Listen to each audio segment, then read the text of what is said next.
नमस्कार, मैं हूं आपके साथ सिरांधा शेखर। बॉलीवुड का एक बड़ा सितारा सुशांत सिंह आज सितारों में विलीन हो गया। मुंबई के विले पार्ले श्मशान घाट पर सुशांत का अंतिम संस्कार किया गया। बॉलीवुड के बड़े कलाकारों में से एक सुशांत सिंह राजपूत पंचतत्व में विलीन हुए। मुंबई के विलेपार्ले शमशान स्थल पर सुशांत का अंतिम संस्कार किया गया। उनके पिता के सिंह ने सुशांत के पार्थिव शरीर को मुखाग्नि दी। सुशांत के परिजन और बॉलीवुड के कुछ गिने चुने लोग ही अंतिम संस्कार में शामिल हुए। कोविड-19 के प्रोटोकॉल के चलते केवल 20 लोगों को ही अंतिम संस्कार में शामिल होने की अनुमति थी। सुशांत को श्रद्धांजलि देने के लिए सुनील शेट्टी, श्रद्धा कपूर, राजकुमार राव, मुकेश छाबड़ा, कृति सेनन, रणदीप हुड्डा, विवेक ओबरॉय, उदित नारायण, रिया चक्रवर्ती और रणवीर शौरी पहुंचे थे। इसके अलावा फेसबुक, ट्विटर और इंस्टाग्राम पर कई बॉलीवुड कलाकारों और उनके फैंस ने सुशांत को श्रद्धा सुमन अर्पित किए। सुशांत सिंह राजपूत ने रविवार दोपहर को अपने अपार्टमेंट में फांसी लगाकर आत्महत्या कर ली थी। अभी तक सुशांत की आत्महत्या की वजह सामने नहीं आई है, लेकिन ये कहा जा रहा है कि वो 5 महीने से डिप्रेशन में थे और उनका इलाज भी जारी था। पोस्टमार्टम रिपोर्ट में दम घुटने से सुशांत की मौत होने की पुष्टि हुई है, तो वहीं पुलिस आत्महत्या की वजह जानने के लिए जांच में जुटी है। Bureau report, news 18 network. Sushant Singh Rajput अब इस दुनिया में नहीं रहे। पीछे छोड़ गए रोता बिलखता परिवार, कुछ सवाल और अपनी ढेर सारी यादें, जिन्हें याद कर परिवार के लोगों की आंखें बरबस भर जा रही हैं। वो दोस्तों का दोस्त था, घर का दुलारा था, वो दूसरों को हौसला देता था। फिर ऐसा क्या हुआ जो जिंदगी की जंग हार गया?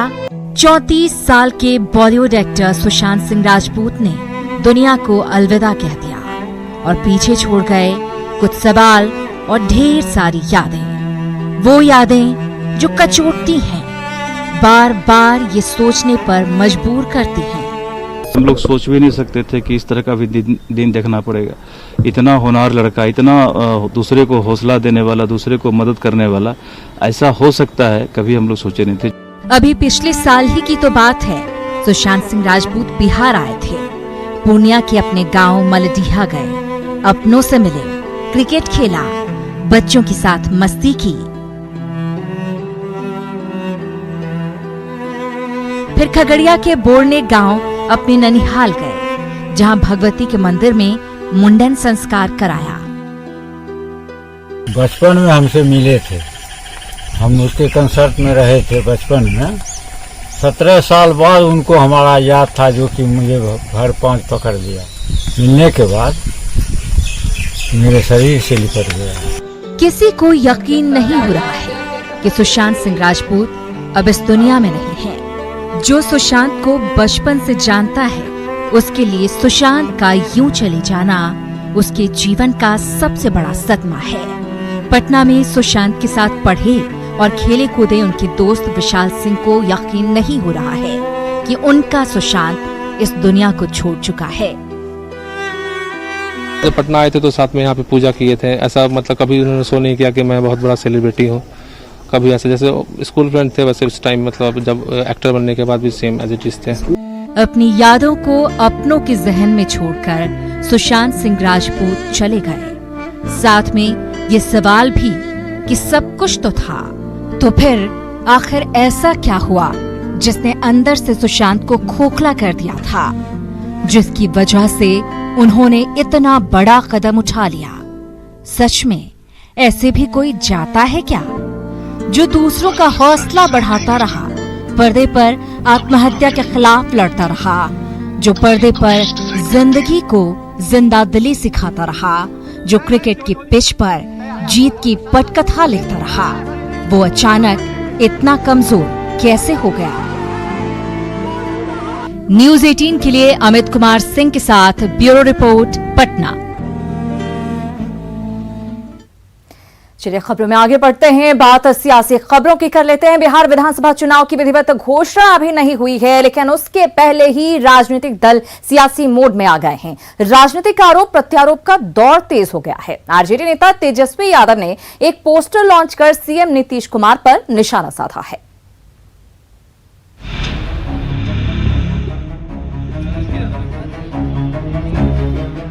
लालू प्रसाद के छोटे लाल यानी तेजस्वी यादव भले ही अब बिहार के उप मुख्यमंत्री ना रहे हों, लेकिन उनके अंदर उद्घाटन, शिलान्यास और अनावरण करने की ललक अब भी बरकरार है।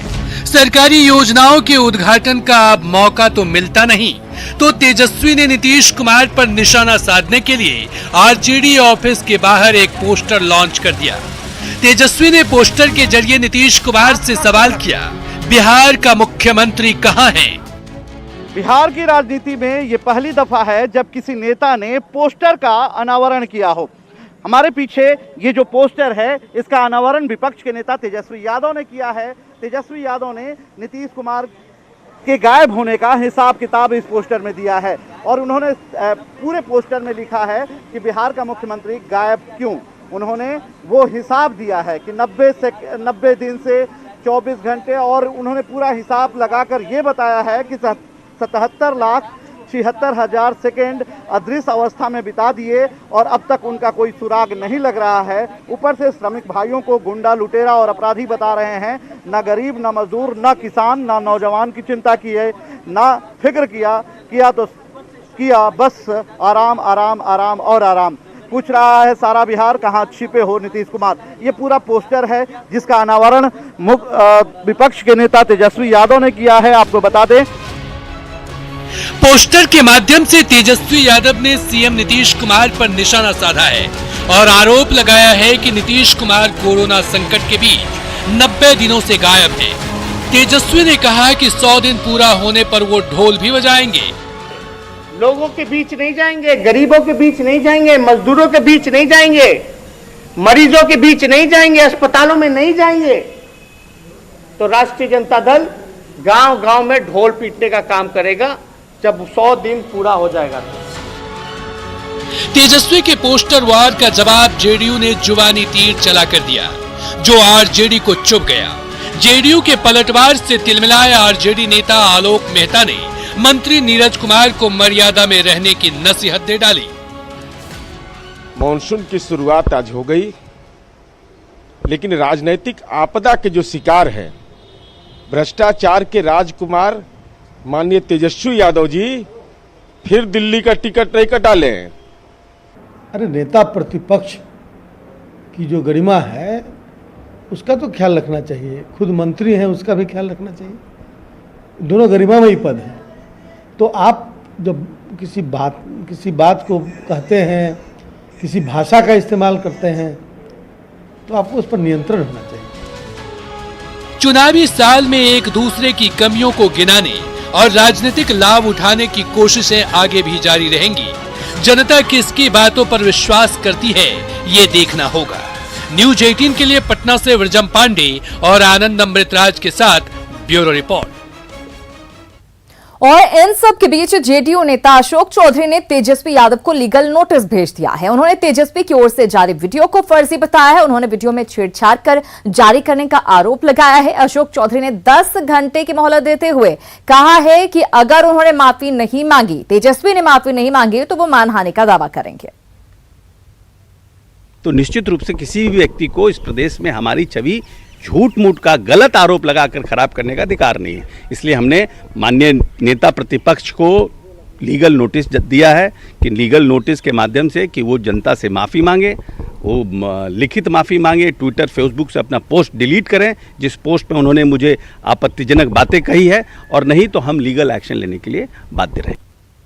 वहीं नेता प्रतिपक्ष तेजस्वी यादव का जनसंपर्क अभियान दूसरे दिन भी जारी रहा। वैशाली के बिदुपुर प्रखंड के विभिन्न गांवों में तेजस्वी यादव ने दौरा किया। इस दौरान तेजस्वी ने राज्य सरकार पर कोरोना से बचाव को लेकर सरकार के काम पर सवाल उठाए, साथ ही मजदूरों की अनदेखी का भी आरोप लगाया। हालांकि उनके लोगों से मुलाकात के दौरान खुद सोशल डिस्टेंसिंग का जमकर मखौल उड़ाते हुए वो नजर आए। उनके काफिले में काफी भीड़ दिखी जो सोशल डिस्टेंस को लेकर बेपरवाह नजर आ रही थी। देखिए, अभी मेरे ख्याल से अभी इलेक्शन कमीशन अभी तक कुछ ऐसा पहल नहीं किया जिसको लेकर के हम लोगों की चिंता है कि बिहार में लोग मर रहे हैं और नीतीश कुमार जी और बीजेपी को चुनाव की चिंता है।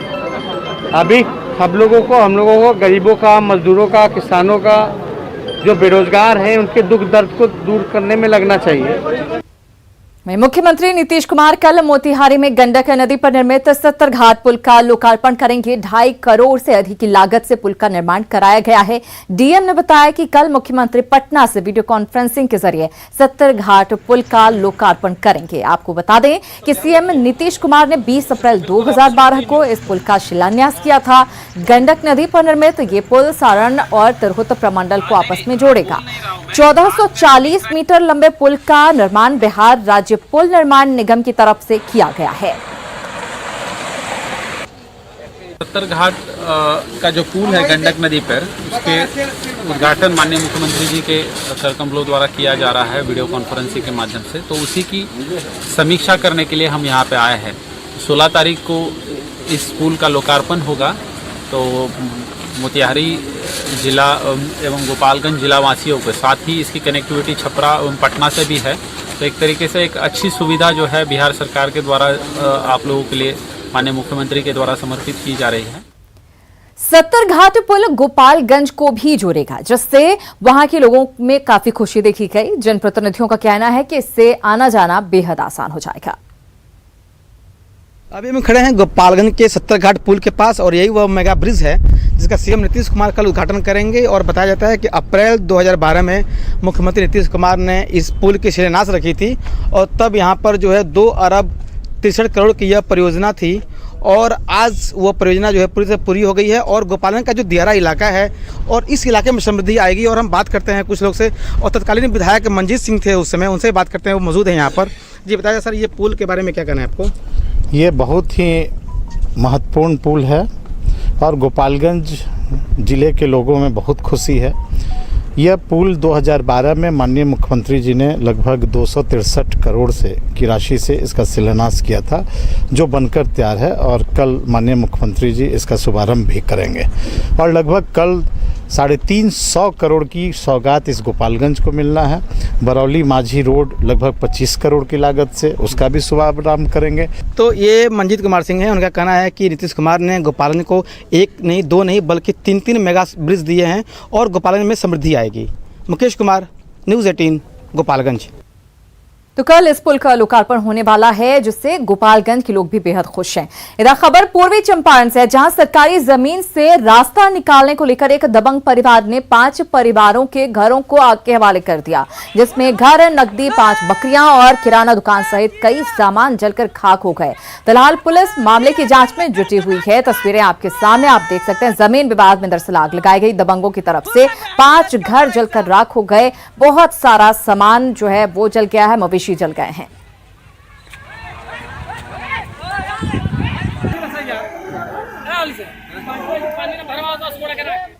इधर खगड़िया में भी आज से सभी क्वारंटीन सेंटर को बंद कर दिया गया। दरअसल पूरे बिहार में अब क्वारंटीन सेंटर बंद कर दिए गए, लेकिन जेएनकेटी स्कूल में बने क्वारंटीन सेंटर को खाली करते समय प्रवासियों ने स्कूल में लगे कई बल्ब खोल लिए। वहीं कई बिजली के बोर्ड और स्कूल के बेंच डेस्क को भी क्षतिग्रस्त कर दिया जाते जाते। इतना ही नहीं, प्रवासियों ने जाते जाते स्कूल कैंपस में लगे आम के पेड़ से सभी आम तोड़कर अपने बैग में रखे और चलते बने। स्कूल के प्रिंसिपल और गार्ड की माने तो स्कूल को कई तरह से प्रवासियों ने नुकसान पहुंचाया है। लेके खोल के बैग में रख लिया। उन लोग पास तो सामान था, ट्रेन से आए तो सीधे यहीं लाया गया, घर तो गए नहीं थे। जो बैग था उसमें बैग में रख लिए वो लोग। बहुत खाना लगा यहाँ पर। अब लोग कैंप खाली कर दिए। कितना क्षति पहुंचा है वो लोग? क्षति तो कई तरह से है। उसमें आम टूटा है और बल्ब बहुत फूल गया है, बेंच बहुत सा टूट गया है और जैसे बहुत सा सामान अभी मिल ही नहीं रहा। देख रहे हैं कौन कहाँ पर था। तो बिहार में सरकार के निर्देश पर आज से सभी क्वारंटीन सेंटर बंद कर दिए गए हैं। भागलपुर के नाथनगर में बने अल्पसंख्यक बालिका छात्रावास तो वैसे तो 2-3 दिन पहले ही खाली कर दिया गया था, लेकिन हॉस्टल के चारों तरफ अब भी गंदगी का अंबार लगा हुआ है। मौके का जायजा लिया हमारे संवाददाता राहुल ठाकुर ने। नाथनगर अल्पसंख्यक बालक बालिका छात्रावास को क्वारंटीन सेंटर बनाया गया था, जहां पर बाहर से आए हुए प्रवासी कामगारों को क्वारंटीन किया गया था। हालांकि यहां से 2 दिन पहले ही सारे प्रवासी कामगारों को जो है रिहा कर दिया, मुक्त कर दिया गया। उसे 7 दिनों के लिए होम क्वारंटाइन के लिए घर भेजा गया है। लेकिन जिस तरह से जो है परिसर में गंदगी पसरा हुआ है, आप सहज अनुमान लगा सकते हैं।